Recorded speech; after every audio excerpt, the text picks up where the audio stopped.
来继续社会新闻，来看台南有一对兄弟啊，为着争财产拍不无，一直咧冲突。啊，这个大兄1月份登去老祖厝投票的时阵，佮甲小弟来起口角。过当天竟然是赛车来弄小弟，而且找朋友来助阵来拍小弟，是甲小弟拍甲断骨、流血流滴。代志舞到这个地步，已经无兄弟仔的情分咯。这个小弟是来告大兄，啊，警方是以杀人未遂，甲这个兄哥移送法办。查甫人驶一台白色轿车，直接弄这个穿乌衫查甫人，也有人甲踢一脚。这个教师也唔愿煞，佮甲弄第2摆。刷了个这群人甲这个穿乌衫查甫人就咧拍，这竟然是一对兄弟啊咧小争财产。伫台南有真侪笔土地生帮的地主，两个后生这几年来为着财产吵架拉体。想要到今年1月，两个人又个冤冤起来。过当天大兄技术是找人甲小弟炸了个，家己是找机会甲小弟弄。对这件代志，小弟嘛出面甲大兄骂。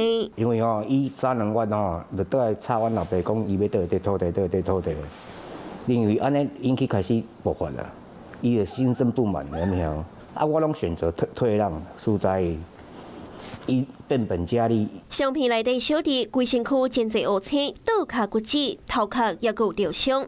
休养过6个月了后，才告阿兄。伊搞开车搞我弄，就无情分哩啊。因为毕竟，像你讲的，兄弟也无毋对。伊一旦车弄了，迄情分拢无去啊。